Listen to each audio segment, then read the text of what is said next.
So hello everyone, this is your Roshan भैया।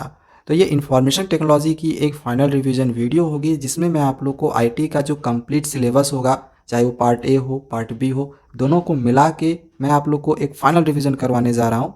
ये video देखने के बाद आपके एग्जामिनेशंस में 50 आउट ऑफ 50 आ जाएगा, इस बात की गारंटी मैं आपको दे रहा हूँ। एग्जामिनेशंस खत्म हो जाने के बाद आके इसके क्वेश्चंस को ना आप लोग चेक कर लेना एंड मिला लेना, क्वेश्चन आपका यहाँ से बना हुआ रहेगा।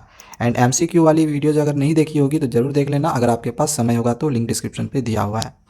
सो क्वेश्चन दिया गया है, what are the misconceptions of entrepreneurship. Entrepreneurship को लेकर क्या क्या मिसकंसेप्शंस हैं, मतलब लोग क्या गलत सोचते हैं इंटरप्रेन्योरशिप को लेकर।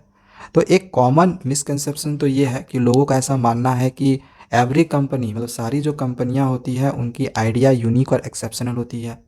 दूसरा मिसकंसेप्शन ये है कि लोगों का ऐसा मानना है कि इंटरप्रेन्योरशिप स्टार्ट करने के लिए या फिर बिजनेस स्टार्ट करने के लिए बहुत सारे पैसों की ज़रूरत होती है, तभी हम बिजनेस स्टार्ट कर सकते हैं, जो कि ये भी एक गलत है।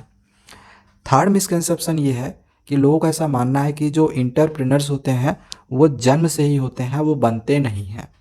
फोर्थ है कि इंटरप्रेन्योरशिप बनने के लिए हमें एक बड़ा बिजनेस खोलना होता है, जो कि ये भी गलत है, आप छोटा बिजनेस करके भी इंटरप्रेन्योर्स बन सकते हो। अब इंटरप्रेनर्स के क्या क्या कैरेक्टरिस्टिक्स हैं, यानी क्या क्या विशेषताएं हैं। तो जो इंटरप्रेनर्स होते हैं वे अपने हार्डवर्क पे बिलीव करते हैं, उनमें एबिलिटी होती है कि वो रिस्क ले सके, मनी को मैनेज करते हैं। अगला है नॉलेज ऑफ द प्रोडक्ट और जो सर्विसेज होते हैं उनकी नॉलेज उनमें होती है।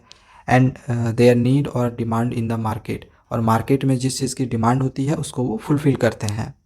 उनकी अफेक्टिव प्लानिंग और एग्जीक्यूशन होती है, और फाइनेंशियल लिटरेसी भी होती है उनमें। नेक्स्ट अगला क्वेश्चन दिया गया है कि right the different types of communication. Communication के डिफरेंट डिफरेंट टाइप्स क्या है। तो देखो, कम्युनिकेशन को दो भाग में बांटा गया है, एक तो बेस्ड ऑन कम्युनिकेशन चैनल्स और दूसरा based on styles and purpose. अब इसको याद रखना, ये फ्लो चार्ट जरूर बनाने आएगा, तो इस फ्लो चार्ट को अच्छे से समझ लो कि कम्युनिकेशन चैनल के बेस्ड में नॉन वर्बल और वर्बल में बांटा गया है, वहीं स्टाइल एंड पर्पस के बेस्ड में फॉर्मल और इनफॉर्मल में बांटा गया है। ठीक है, तो ये इतना ही तक है। अब यहाँ पे वर्बल भी दो तरह का होगा, एक होगा ओरल और एक होगा रिटर्न। और ओरल भी दो तरह का होगा, ओरल भी एक होता है फेस टू फेस और एक होता है जैसे फ़ोन कॉल्स में हम बात करते हैं ना, तो वो डिस्टेंस हो गया। ठीक है, तो ये टाइप्स ऑफ कम्युनिकेशन है। अगला क्वेश्चन है कि what do you mean by online transaction, explain with examples. Online transaction से आप क्या समझते हैं, इसको एग्जांपल्स के साथ समझाना है। देखो, ऑनलाइन ट्रांजैक्शंस क्या है। तो जो ट्रांजैक्शंस हम इंटरनेट के थ्रू करते हैं तो that is called online transactions. अब जैसे ऑनलाइन ट्रांजैक्शंस हम कब करते हैं, तो कोई सामान खरीदेंगे या बेचेंगे, टिकट आपको अगर बुक करना होगा, कहीं फ़ी की पेमेंट करनी होगी, तो ऐसे कंडीशन पे हम इंटरनेट के थ्रू क्या करते हैं, ट्रांजैक्शन करते हैं, तो that is called online transaction. ठीक है, अब कुछ एग्जांपल्स आपको मैं यहाँ पे दिखा दे रहा हूँ, आपको इन ऑनलाइन ट्रांजैक्शंस वेब साइट्स के नाम भी याद रखने हैं, ये भी एग्जामिनेशंस में आता है। जैसे कि अगर आपको सामान कुछ खरीदना होगा तो आप ये सब साइट्स पे जाते हो, अमेजन, मिंत्रा, फ्लिपकार्ट, ईबे, इस तरह के बहुत सारे हैं। ठीक है, शॉप्सी, ऐसे और भी बहुत सारे हैं। अगर आपको टिकट्स बुकिंग करवाना होगा तो आईआरसीटीसी या रेड बस, ये कुछ एग्जांपल्स हैं, तो ये ज़रूर याद करते जाना, ये आपके एग्जामिनेशन में आएगा। अगर आपको स्कूल का फ़ी पेमेंट करना हो तो कुछ इस प्रकार से आपको ये करना होता है। And payment tools of use online transaction, कौन कौन से पेमेंट टूल्स का हम इस्तेमाल करते हैं ऑनलाइन ट्रांजैक्शन के लिए। तो हम लोग डेबिट कार्ड का इस्तेमाल करते हैं, क्रेडिट कार्ड का करते हैं, नेट बैंकिंग सब्सक्रिप्शन का करते हैं, या फिर यूपीआई का करते हैं। इन्हीं के थ्रू ना हम ऑनलाइन ट्रांजैक्शन करते हैं। हाँ, नेक्स्ट अगला क्वेश्चन है, what are online threads. Online threads क्या होता है, पहले तो हमें ये बताना है। And write any 3 online threads, और इसके बाद फिर आपको कोई भी 3 ऑनलाइन थ्रेड्स के नाम लिखने हैं। तो ऑनलाइन थ्रेड्स क्या होता है, तो the threads that usage world wide web, जैसे जिसे हम इंटरनेट भी कहते हैं, टू फैसिलेट क्राइम्स। एक तरह की क्राइम्स होती है जो कि इंटरनेट के थ्रू किया जाता है, दैट इज़ ऑनलाइन थ्रेड, मतलब ऑनलाइन इंटरनेट के थ्रू किया जाता है। अब ऑनलाइन थ्रेड्स क्या क्या होते हैं, तो 3 तरह के ऑनलाइन थ्रेड्स हैं, याद रखना है। पहला है फिशिंग, दूसरा है ईमेल स्पूफिंग और तीसरा है चैट स्पूफिंग। अब फिशिंग में क्या होता है, फिशिंग फिशिंग में जैसे क्या होगा कि आपको कोई मेल करेगा और बोलेगा अपना डेबिट कार्ड का डिटेल्स दो यहाँ पे, ठीक है, आपको मैं इतने पैसे भेज दूंगा, कुछ इस प्रकार से आपको कहता है मेल करके। ठीक है, ईमेल स्पूफिंग में क्या होता है कि आपको एक स्पैम टाइप में ईमेल जो है वो भेजता है, कोई भी लिंक आपको भेजेगा, आप उस पर क्लिक करोगे तो इससे आप फंस सकते हो। एंड चैट स्पूफिंग क्या होता है, तो ये एक फेक तरह का बोल सकते हो चैट होता है। ओके, नेक्स्ट अगला क्वेश्चन है, explain any 5 best practices to secure data. Data को सिक्योर करने के लिए कोई भी 5 सबसे अच्छा तरीका आपको बताना है। तो डेटा को प्रोटेक्ट करने के लिए सबसे पहले आप यूज़र नेम और पासवर्ड जो है उसको प्राइवेट करो। दूसरा है कि एंटीवायरस को अपडेट रखो एंड एंटी स्पाईवायर को भी अपडेट रखो, सॉफ्टवेयर जो आपका होता है। ब्राउज़र कुकीज़ को आप क्लियर करते रहो, जो आपके ब्राउज़र होते हैं ना उसको लगातार जो है क्लियर करते रहना। Do not click on link shared by unknown users. कोई अगर अननोन यूजर्स होता है, चाहे वो ईमेल के थ्रू हो, व्हाट्सएप के थ्रू हो, फेसबुक के थ्रू हो, किसी के भी थ्रू हो, उस पर क्लिक मत करो। Never install software from unknown sources. किसी भी अननोन सोर्सेज से ना सॉफ्टवेयर इंस्टॉल मत करना। एंड फायरवॉल्स को इंस्टॉल करके रखो, इससे आप अपने डेटा को सिक्योर रख सकते हो। अब यहाँ पे आगे दिया गया है कि ब्लॉग सर्विस प्रोवाइड किया जाता है, तो इसके ऐसे यहाँ पे डायरेक्ट क्वेश्चन ही यहाँ पे आप लोगों को दिख रहा होगा, दिया गया 5 websites that provide blog service are. मतलब यहाँ पे क्वेश्चन ऐसे कुछ रहेगा कि 5 वेबसाइट का नाम बताओ जो कि ब्लॉग सर्विस प्रोवाइड करती है। 5 वेबसाइट का नाम बताओ जो ब्लॉग सर्विस प्रोवाइड करती है। तो जैसे कि www.wordpress.com, ये आपको वेब सर्विस प्रोवाइड करती है, सॉरी ब्लॉग सर्विस प्रोवाइड करती है। दूसरा है www.blogger.com, ये भी आपको ब्लॉग सर्विस प्रोवाइड करती है। www.blog.com, weebly.com, blogsum.com, एंड ये सब फ्री भी होते हैं। ठीक है, अगला है list any 5 offline blog editors. कोई भी 5 ऑफलाइन ब्लॉग एडिटर्स के नाम लिखो। तो एक तो होता है कुमाना, दूसरा होता है Windows live writer, blog desk भी होता है, मार्क्स एडिट होता है, ब्लॉग जेट होता है। अगला क्वेश्चन है कि आप इंस्टेंट मैसेजेस से क्या समझते हो एंड गिव एनी 3 की फीचर्स ऑफ इंस्टेंट मैसेजिंग। कोई भी 3 फीचर्स लिखने हैं। इंस्टेंट मैसेजिंग क्या होता है, तो ये एक फॉर्म ऑफ कम्युनिकेशन होता है over internet that offers and instantaneous transmission of text based message, जिसमें हम टेक्स्ट बेस्ड मैसेज करते हैं जल्दी से फ्रॉम सेंडर टू रिसीवर। अब इसके की फीचर्स क्या हैं, तो इंस्टेंट मैसेजिंग से आप एक से एक को या फिर एक से ज़्यादा पर्सन को एक साथ भेज सकते हो। आप ऑडियो कॉलिंग कर सकते हो, कॉन्फ्रेंसिंग कर सकते हो, वीडियो कॉलिंग भी आप कर सकते हो। ठीक है, नेक्स्ट अगला क्वेश्चन पूछा गया है कि ब्लॉग क्या होता है एंड इसको एक्सप्लेन करो, इसके यूज़ को, यही है। तो blog is a discussion style site used by non technical और टेक्निकल यूज़र। ये एक डिस्कशन स्टाइल साइट होता है जो कि यूज किए जाते हैं नॉन टेक्निकल या फिर टेक्निकल यूजर्स के द्वारा for creating personal web pages. वो एक पर्सनल वेब पेज बना के ये सब करते हैं। अच्छा, ब्लॉग का क्या यूज़ है, तो blogs are similar to an online personal diary. एक ऑनलाइन पर्सनल डायरी की तरह होती है एंड बहुत ही सिंपल होता है इसको यूज़ करना। जिस तरह से आप डायरी में लिखते हो इसे ब्लॉग में जाके लिखोगे। इनफैक्ट आप ब्लॉग में पिक्चर्स वगैरह भी लगा सकते हो। We can use a blog to convey message about events, announcements, news, reviews. हम ब्लॉग का इस्तेमाल कर सकते हैं, मैसेज भी अब हम अपना रख सकते हैं, किसी को दे सकते हैं, जिसमें हम इवेंट्स, अनाउंसमेंट, न्यूज़, रिव्यूज़ वगैरह भी दे सकते हैं या लिख सकते हैं। अगला क्वेश्चन है कि how many types of relationship can be created in base. Base में हम कितने टाइप के रिलेशनशिप को क्रिएट कर सकते हैं और इसको एक्सप्लेन करना है। देखो, आप बेस में ना 3 तरह के रिलेशनशिप को, बेस कहने का मतलब है ओपन ऑफिस बेस, इसको याद रखना। ओपन ऑफिस बेस में आप 3 तरह के रिलेशनशिप को क्रिएट कर सकते हो एंड ये बहुत ज़्यादा इंपॉर्टेंट है। पहला है 1 to 1, दूसरा है 1 to many एंड तीसरा है मैनी टू मैनी। अब इसको मैं आपको थोड़ा समझा देता हूँ। देखो, 1 to 1 एक ऐसा रिलेशनशिप होता है, इसमें both the tables must have primary की कॉलम्स। इसमें दोनों टेबल्स में प्राइमरी की कॉलम्स होना जरूरी है। ठीक है, जैसे एक एग्जांपल दिया हुआ है, तो ये प्रैक्टिकल वाला पार्ट है इसलिए मैं यहाँ पे इसको नहीं समझा रहा हूँ, बस एक एक लाइन याद करते जाओ। 1 to many इस प्रकार की रिलेशनशिप में क्या होता है कि वन ऑफ द टेबल, जैसे 2 टेबल है तो दोनों टेबल में से एक टेबल में प्राइमरी की कॉलम होना जरूरी है। ठीक है, यहाँ पे जो आपने देखा 1 to 1 में दोनों में प्राइमरी की होना जरूरी था। 1 to many में एक में, दोनों में से किसी एक में प्राइमरी की कॉलम होना जरूरी है। एंड मैनी टू मैनी में no table has the primary key column, किसी भी टेबल में प्राइमरी की कॉलम नहीं होता है। ठीक है, बस इतना सा याद रखना। चलो नेक्स्ट आगे क्वेश्चन नंबर 4 को देख लेते हैं। Explain any 4 graphic filters. तो आपको कोई भी 4 ग्राफिक फिल्टर्स को एक्सप्लेन करना है।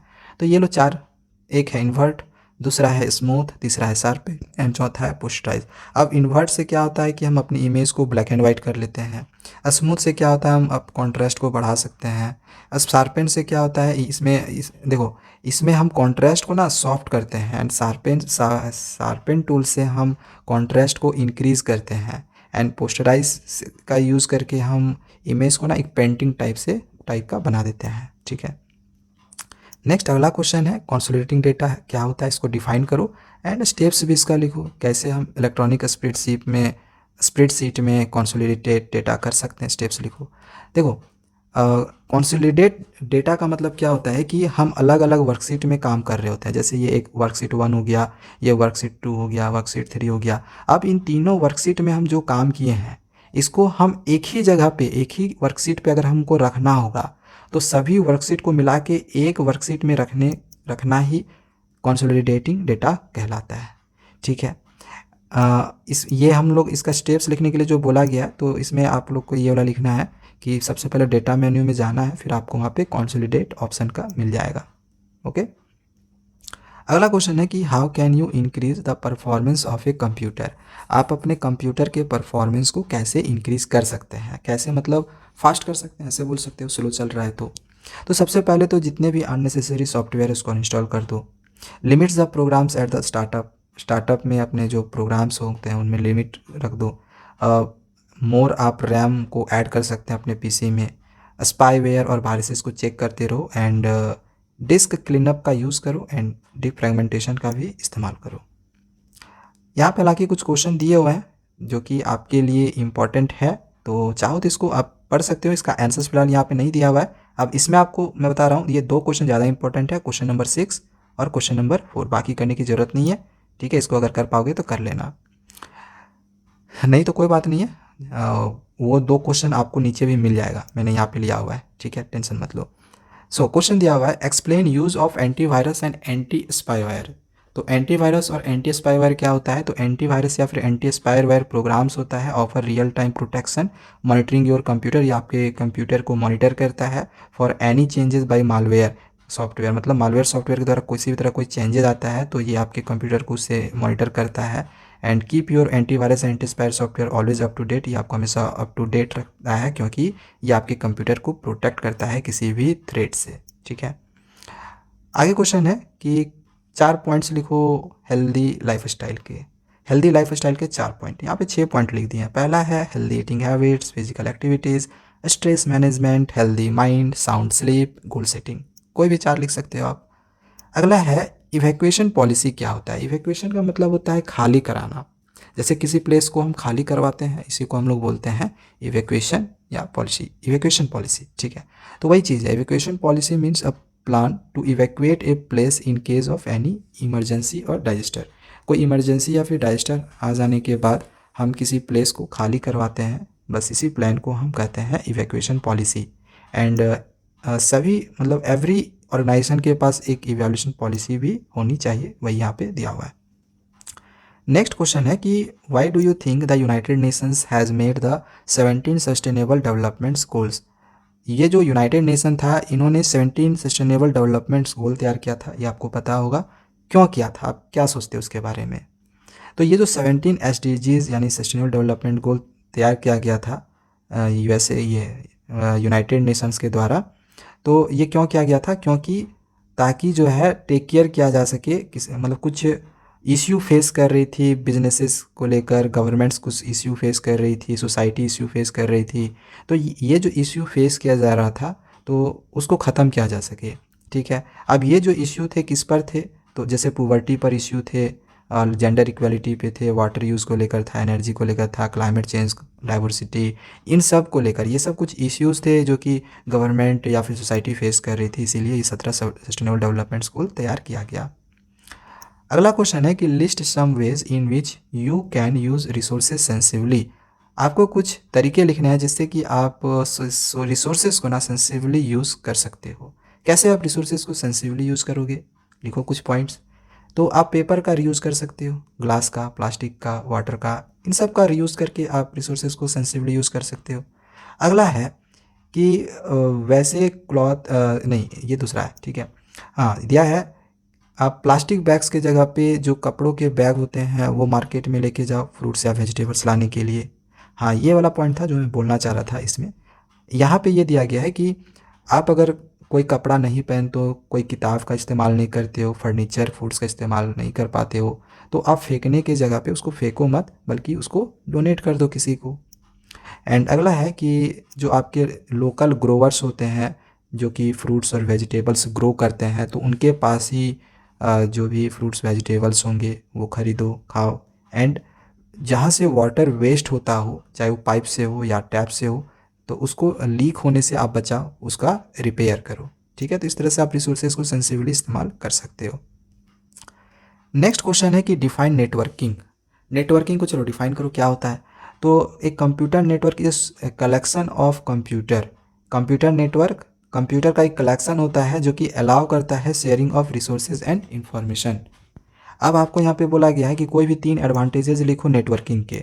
तो ये 3 एडवांटेजेस हैं, जैसे data sharing, file transfer, hardware sharing और इंटरनेट एक्सेस शेयरिंग।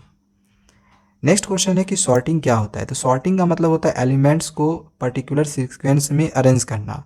ये 2 तरीके से हम लोग कर सकते हैं, एक इंक्रीजिंग ऑर्डर से और दूसरा डिक्रीजिंग ऑर्डर से। अगला क्वेश्चन है कि in how many ways forms and reports can be created in a database. अब ये याद करो, ऊपर में हमने आप लोग कुछ क्वेश्चन दिखाए थे और बोला था ना कि क्वेश्चन मिलेगा, टेंशन मत लो आगे, ये वहीं से है। ठीक है, वहाँ पे ये वाला क्वेश्चन था। तो क्वेश्चन में यहाँ पे बोला गया कि कितने तरीके से हम फॉर्म्स और रिपोर्ट्स को क्रिएट कर सकते हैं डेटाबेस में। तो फॉर्म को ना हम 2 तरीके से क्रिएट कर सकते हैं, एक डिज़ाइन व्यू के द्वारा एंड दूसरा विजार्ड के द्वारा। ठीक है, बट रिपोर्ट्स को हम एक ही तरीके से क्रिएट कर सकते हैं, विजार्ड का यूज़ करके। ओके, फिर आगे आपको लैन और वैन में कंपेयर करना है। तो लैन का मतलब हो गया local area network full form, और वैन का फुल फॉर्म हो गया वाइड एरिया नेटवर्क।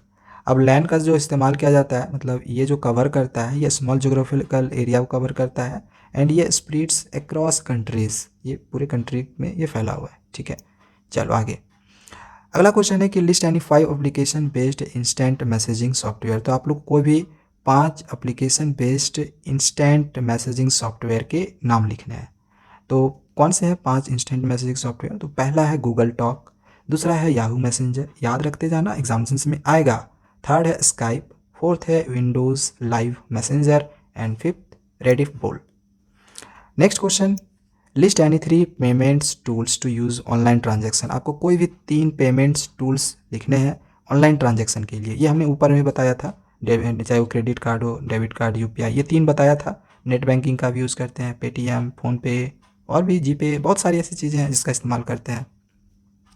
अगला क्वेश्चन है what do entrepreneurs do when they run their business. Entrepreneurs अपने बिजनेस को चलाने के लिए क्या करते हैं।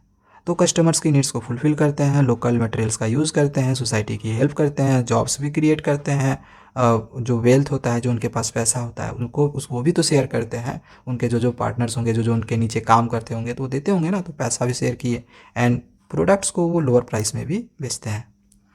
अगला क्वेश्चन है कि what qualities are required for successful entrepreneurs. तो जो सक्सेसफुल एंटरप्रेन्योर्स होते हैं उन्हें किस प्रकार की क्वालिटीज़ की ज़रूरत होती है। तो उनको कॉन्फिडेंट रहना है, उनको खुद पर विश्वास होता है, अपनी एबिलिटी पर विश्वास होता है, वे नई नई आइडियाज़ अपने बिजनेस के लिए लाते रहते हैं, वे क्रिएटिव होते हैं और अलग तरीके से बिजनेस आइडियाज़ को सोचते रहते हैं। They do not give up, वो कभी गिव अप नहीं करते हैं जब किसी तरह कोई डिफ़िकल्टी फेस करना पड़ रहा हो उन्हें। They make decision after thinking about them, किसी भी काम को करने के लिए वो पहले डिसीजन लेने से पहले वो सोचते हैं, उनमें पेशेंस होता है।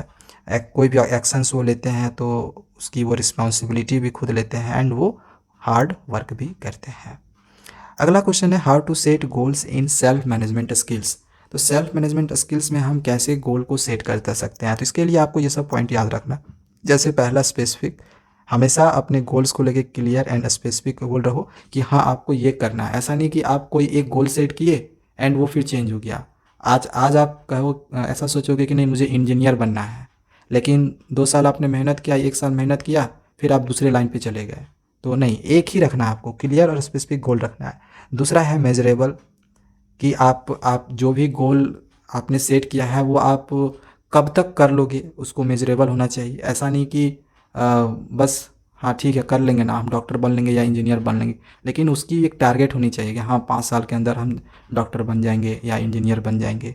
एक टारगेट लेके आपको चलना होगा। अगला है अचीवेबल, ठीक है। इसमें क्या होता है, हम बड़े बड़े गोल्स को ना छोटे छोटे भाग में हम इसको पूरा करते हैं। अब जैसे आपको मान के चलो इंजीनियर बनना है या डॉक्टर बनना है, तो डॉक्टर बनने के लिए आप घर से ही आप पहले से फर्स्ट एड्स टूल्स का इस्तेमाल कर सकते हो। कुछ आप अपने मन से दवाई का नॉलेज ले सकते हो। मतलब छोटी छोटी चीज़ों से हम फिर एक बड़ा बनेंगे। ठीक है। अगला है रियलिस्टिक होनी चाहिए। ऐसा नहीं कि झूठ मूठ का बोल दिए कि हाँ डॉक्टर बनेंगे, लेकिन नहीं नहीं हम फिर बाद में सोचने लगे छोड़ो छोड़ो नहीं बनते हैं, ऐसा नहीं होना चाहिए। एंड टाइम बाउंड होना चाहिए, मतलब एक होना चाहिए फ्रेम कि हाँ इस समय तक हम डॉक्टर बन जाएंगे या इंजीनियर बन जाएंगे। अगला है what are the qualities of self motivated people. जो सेल्फ मोटिवेटेड पीपल्स होते हैं उनमें क्या क्वालिटीज़ होती है, and write the types of motivation. Motivation के टाइप्स क्या होते हैं। तो सेल्फ मोटिवेटेड मोटिवेटेड पीपल्स की क्या क्वालिटीज़ होते हैं, तो जो सेल्फ मोटिवेटेड पीपल्स होते हैं know what they want from life. उनको ये पता होता है कि उन्हें लाइफ में क्या चाहिए। उनमें फोकस्ड होता है and know what is important. उनको ये पता होता है कि क्या उनके लिए ज़रूरी है। मोटिवेशन का टाइप का बात करें तो दो प्रकार का मोटिवेशन होता है। एक होता है इंटरनल मोटिवेशन एंड दूसरा होता है एक्सटर्नल मोटिवेशन। अब देखो इंटरनल मोटिवेशन में क्या होता है कि many things we do which make us happy, feel good and healthy. Internal motivation में क्या होगा कि ये हमें खुश मतलब हैप्पी फील करवाएगा, हमें अच्छा फील करवाएगा और हेल्दी फील करवाएगा।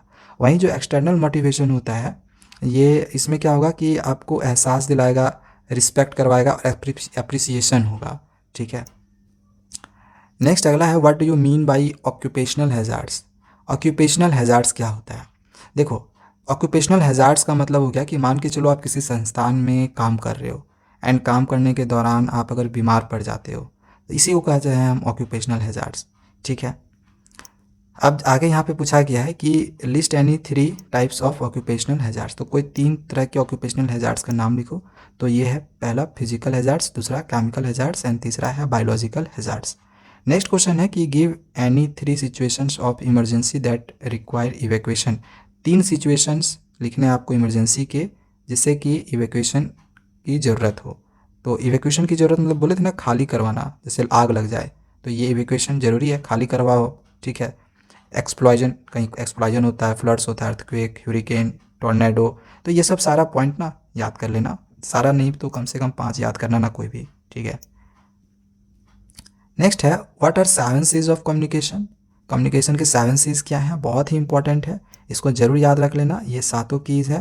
पहला है आपका क्लियर, दूसरा है करेक्ट, फिर complete, concrete, concise, courteousness and considered and coherent. ये बस सातों याद कर लो एंड आप चाहो तो इसके बारे में यहाँ पे पढ़ सकते हो। फिलहाल मैं इसको अभी एक्सप्लेन नहीं कर रहा हूँ क्योंकि ये सिर्फ 7 C's लिखने आता है, एक्सप्लेन नहीं आता है करने।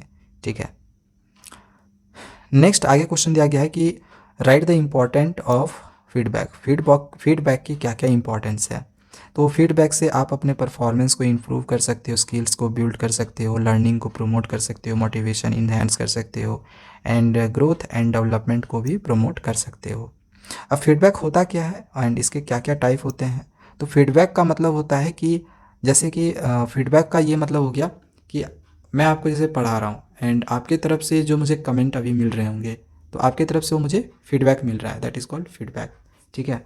आप कुछ भी काम करते हो या किसी से आप कम्युनिकेट करते हो तो कम्युनिकेट करने के दौरान सामने वाला पर्सन क्या बोलता है आपके बारे में, तो वो हो गया फीडबैक। ठीक है ना। अगर इसके टाइप का बात करें तो ये कुछ टाइप्स हैं, जैसे पॉजिटिव फीडबैक होता है, नेगेटिव फीडबैक होता है, डिस्क्रिप्टिव फीडबैक होता है, कंस्ट्रक्टिव फीडबैक होता है, सपोर्टिव, एप्रिसिएटिव फीडबैक होता है। कोई 3-4 याद कर लेना अगर सारा नहीं भी होता है तो। नेक्स्ट क्वेश्चन है what are the 3 steps of manage stress. Stress को मैनेज करने के लिए कोई भी 3 स्टेप्स लिखो। तो देखो पहला है be aware that you are stress. सबसे पहले तो अवेयर हो जाओ जिसकी वजह से आप स्ट्रेस्ड हो रहे हो। दूसरा है identify what is causing you stress. आप जो स्ट्रेस ले रहे हो, जो तनाव आप महसूस कर रहे हो, उसके बारे में पता लगा कि क्या कारण, आप क्यों तनाव महसूस कर रहे हो। एंड थर्ड है कि अप्लाई स्ट्रेस मैनेजमेंट टेक्निक्स। आपको स्ट्रेस मैनेजमेंट टेक्निक अप्लाई करने की ज़रूरत होती है। अब स्ट्रेस मैनेजमेंट टेक्निक क्या होती है तो यहाँ देख लो, स्ट्रेस मैनेजमेंट टेक्निक, सॉरी मैं स्टेप्स कह रहा हूँ, स्ट्रेस मैनेजमेंट टेक्निक्स क्या होती है।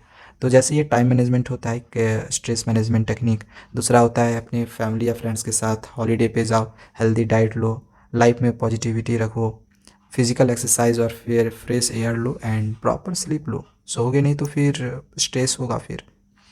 नेक्स्ट क्वेश्चन है कि to become successful in life में अगर सक्सेसफुल होने चाहते हो which basic self management skills do you require, तो आपको किस प्रकार की बेसिक सेल्फ मैनेजमेंट स्किल्स की ज़रूरत होगी। तो ये 4 प्रकार याद रख लेना। अगर आप लाइफ में सक्सेसफुल होना चाहते हो तो आपको सेल्फ अवेयरनेस रहना पड़ेगा, मतलब कि कोई भी प्रॉब्लम्स हो तो खुद से उसको सॉल्व करना। रिस्पॉन्सिबिलिटी यानी कुछ होता है तो रिस्पॉन्सिबिलिटी आप में होनी चाहिए, हाँ ठीक है मैंने किया है, रिस्पॉन्सिबल बनो। अगला है टाइम मैनेजमेंट एंड लास्ट है एडेप्टेबिलिटी, मतलब जिस भी सिचुएशन में हो, जिस भी वातावरण में हो, आपको उस वातावरण में उसके अनुसार आपको ढालना पड़ेगा, ठीक है। नेक्स्ट क्वेश्चन है कि give any 2 benefits of online transaction. अब बताओ ऑनलाइन ट्रांजैक्शन के 2 बेनिफिट्स क्या क्या हैं।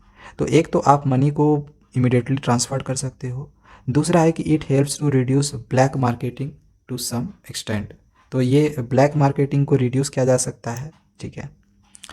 कुछ फुल फॉर्म है जो कि एग्जामिनेशंस में ये भी आता ही है, जैसे कि इस बार आपकी जो सैम्पल पेपर है इसमें आईएसपी का दिया हुआ था, इंटरनेट सर्विस प्रोवाइडर। इसमें इंपॉर्टेंट जैसे इसका ये है पीयर टू पी, P2P का पीयर टू पी, ये इंपॉर्टेंट है। लैंड का तो हमने बता ही दिया था, लोकल एरिया नेटवर्क। वैन का भी बताया था, वाइड एरिया नेटवर्क। मैन का होता है मेट्रोपॉलिटन एरिया नेटवर्क। WWW का वर्ल्ड वाइड वेब पता होगा। मॉडेम का होता है modulator and demodulator, and DSL का डिजिटल सब्सक्राइबर लाइन। ओके, तो बस इतने ही क्वेश्चन है, इतने ही क्वेश्चन है। आप बिलीव नहीं करोगे, आपने जो वीडियो मेरा देखा अभी ये आधे घंटे का वीडियो है। इस आधे घंटे के वीडियो में आपका जो पार्ट ए है एम्प्लॉयबिलिटी स्किल्स एंड आपका जो ये पार्ट बी है सब्जेक्ट स्पेसिफिक स्किल्स, ये दोनों हमने आप लोग को कंप्लीट करवाया है, कंप्लीट आप लोग को करवा दिया है, पूरा चैप्टर करवा दिया है। तो आप खुद समझ सकते हो कि जब हमने आप लोग का पूरा कंप्लीट करवाया है तो क्या इससे आउट क्वेश्चन और आ सकता है। एंड अगर आता भी है आउट क्वेश्चन ना, तो सेम क्वेश्चन आपका यहीं से बनेगा, भले ही क्वेश्चन पूछने का तरीका वो अलग हुआ लेकिन क्वेश्चन आपका यहीं से बनेगा, ठीक है। तो चलो, अब आपको अगर MCQ वाली वीडियोस देखनी होगी तो देख लेना, समय है तो डिस्क्रिप्शन पे लिंक दिया हुआ है या कमेंट बॉक्स में भी मैं पिन कर दे रहा हूँ, ठीक है। Bye bye.